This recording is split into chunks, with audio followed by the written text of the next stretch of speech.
बहुत सारे भगवान को याद करता है वो डूब जाता है। तो मेरे साथ भी ऐसे ही है, मैं तो बहुत सारे भगवान को मानती हूँ, तो क्या मैं डूब जाऊंगी? अब मैं एक चूज करनी तो मुश्किल है, मतलब मेरे मन में फिर ऐसा बुरा आ जाता है। बिस्मिल्लाहिर्रहमानिर्रहीम। अस्सलाम वालेकुम दोस्तों, कैसे हैं आप लोग? उम्मीद है खैरियत से होंगे। मैं हूँ ताजुद्दीन, आप देख रहे हैं अस्कर गाइड। अल्हम्दुलिल्लाह हम भी अच्छे से हैं। तो आज की इस वीडियो में देखने वाले हैं बागेश्वर धाम बाबा से एक लड़की सवाल करती है, हम सारे भगवान को मानते हैं, क्या हम डूब जाएंगे? इसका अर्थ यही निकलता है कि क्या हम मरने के बाद या आगे चल के फंस सकते हैं, हमें एक भगवान को मानना चाहिए। इसका कहने का अर्थ शायद यही निकल रहा है। साथ में डॉक्टर जाकिर नायक साहब का भी बयान सुनेंगे कि उन्होंने क्या बयान किया है। हिंदू कहते हैं चांद भगवान है, सूरज भगवान है, और हम कहते हैं चांद अल्लाह का है और सूरज अल्लाह का है। इसी फर्क को डॉक्टर जाकिर नायक साहब से जानेंगे, समझेंगे। तो चलिए उस वीडियो की तरफ चलते हैं, बहुत ही इंटरेस्टिंग होने वाला है इंशाल्लाह। सीताराम गुरुजी। सीताराम। गुरुजी, आपने एक स्टोरी सुनाई थी कि दो लोग नाव में बैठे हैं और वो डूब रहे हैं। तो एक बहुत सारे भगवान को याद करता है और एक ही भगवान को याद करता है। तो जो बहुत सारे भगवान को याद करता है वो डूब जाता है। तो मेरे साथ भी ऐसे ही है, मैं तो बहुत सारे भगवान को मानती हूँ, तो क्या मैं डूब जाऊंगी? आप सबको मानते हैं? हाँ जी। अब मैं एक चूज करना ही तो मुश्किल है।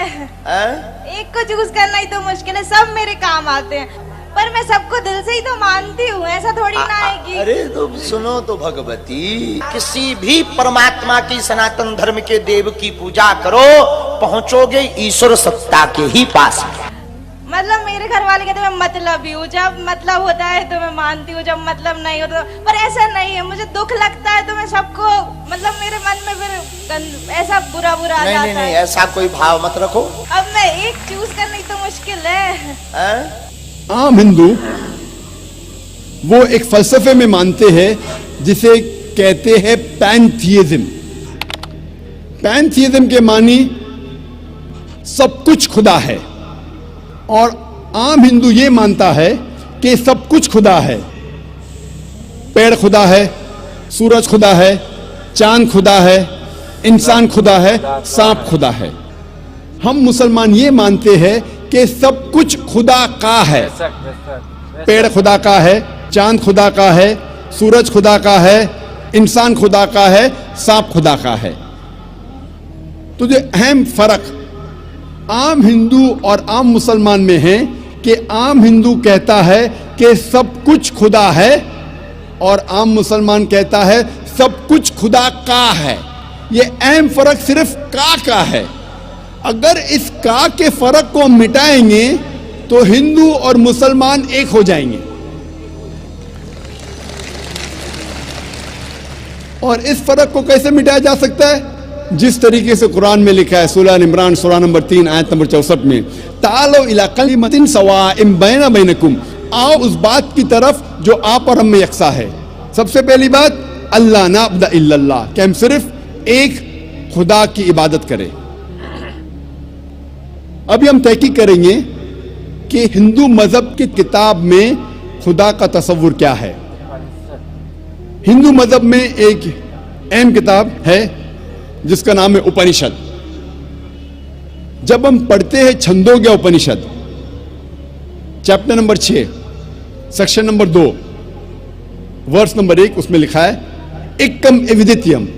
ये एक संस्कृत श्लोक है जिसके मानी है खुदा एक है, ईश्वर एक है, दूसरा नहीं है।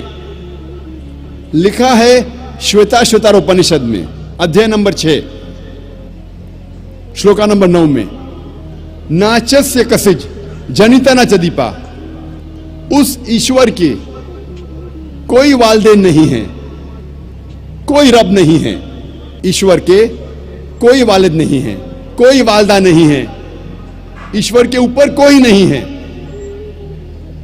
लिखा है श्वेताश्वतर उपनिषद में अध्याय नंबर 4 श्लोका नंबर 19 में, न तस्य प्रतिमा अस्ति, उस ईश्वर की कोई प्रतिमा नहीं है।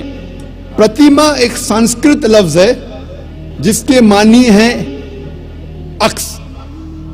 उस ईश्वर की कोई प्रतिमा नहीं है, कोई अक्स नहीं है, कोई फोटोग्राफ नहीं है, कोई पेंटिंग नहीं है, कोई पोर्ट्रेट नहीं है, कोई बुत नहीं है, कोई मूर्ति नहीं है, कोई स्टैच्यू नहीं है, कोई स्कल्पचर नहीं है। लिखा है न तस्य प्रतिमा अस्ति। उस ईश्वर की कोई प्रतिमा नहीं, कोई अक्स नहीं, कोई फोटोग्राफ नहीं, कोई पेंटिंग नहीं, कोई पोर्ट्रेट नहीं, कोई मूर्ति नहीं, कोई बुत नहीं, कोई स्टैच्यू नहीं, कोई स्कल्पचर नहीं। और हिंदू मजहब में सबसे ज्यादा पढ़ी जाने वाली किताब है भगवत गीता। भगवत गीता में लिखा है अध्याय 7 श्लोक नंबर 20 में, all those whose intelligence has been stolen by material desires, they worship demigods। मतलब जिसकी अकल दुनियावी चीजों के पीछे भागती है वो लोग खुदा के अलावा दूसरे किसी चीज की इबादत करते हैं। जब हम तफसीर पढ़ते हैं, कई भगवत गीता की तफसीर में लिखा है कि जो लोग की बुद्धि, जो लोग की अकल पैसे के पीछे भागती है या दुनियावी चीजों के पीछे भागती है, वो बुत परस्ती करते हैं, खुदा के अलावा दूसरी चीज की इबादत करते हैं। लिखा है भगवत गीता में अध्याय 10 श्लोक नंबर 3 में, वो लोग जानते हैं कि मैं लाफानी हूं, वो लोग जानते हैं कि मैं जन्म नहीं लिया है और मैं सारे आलमीन का मालिक हूं। हिंदू मजहब में सबसे ऊंची किताब है वेद। अगर वेद और दूसरी हिंदू मजहब की किताब में टकराव होता है तो हमें मानना चाहिए वेद। वेद हिंदू मजहब की सबसे ऊंची किताब है। जब हम वेद पढ़ते हैं, इसमें लिखा है यजुर्वेद में अध्याय नंबर 32 श्लोक नंबर 3 में, न तस्य प्रतिमा अस्ति।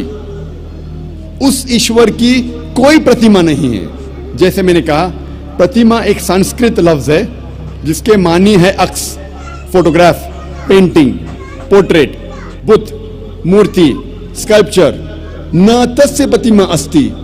उस ईश्वर की कोई प्रतिमा नहीं, कोई अक्स नहीं, कोई फोटोग्राफ नहीं, कोई पेंटिंग नहीं, कोई पोर्ट्रेट नहीं, कोई बुत नहीं, कोई मूर्ति नहीं, कोई स्कल्पचर नहीं, कोई स्टैच्यू नहीं।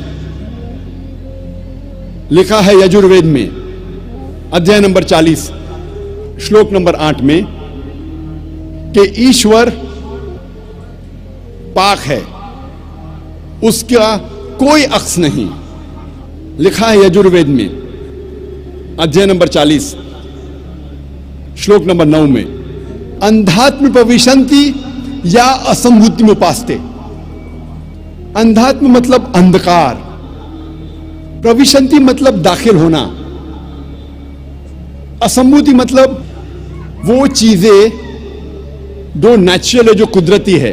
तो ये श्लोक में यजुर्वेद अध्याय नंबर 40 श्लोक नंबर 9 में लिखा है, वो लोग अंधकार में दाखिल हो रहे हैं, वो लोग जो असंभूति की इबादत करते हैं, जो कुदरती चीजों की इबादत करते हैं, मिसाल के तौर पे हवा, पानी, आग वगैरह। और ये श्लोक में आगे लिखा है, वो लोग और घोर अंधकार में दाखिल हो रहे हैं, वो लोग जो संभूति की इबादत करते हैं। संभूति की मानी इंसान की बनाई हुई चीजें, मिसाल के तौर पे टेबल, चेयर, बुत, मूर्ति वगैरह। कहां लिखा है? यजुर्वेद अध्याय नंबर 40 मंत्र नंबर 9 में। दोस्तों, आई होप डॉक्टर जाकिर नायक का बयान आपको अच्छी लगी हो, और अच्छी लगी हो तो लाइक करें, शेयर करें, सब्सक्राइब करें, और सुनने बोलने में जो गलतियां होंगी अल्लाह माफ़ करे। और इस तरह का वीडियो देखने के लिए हमारे वीडियो को लाइक करें और चैनल को सब्सक्राइब करें। धन्यवाद। अस्सलाम वालेकुम रहमतुल्लाहि व बरकातहू। फिर मिलते हैं नेक्स्ट वीडियो।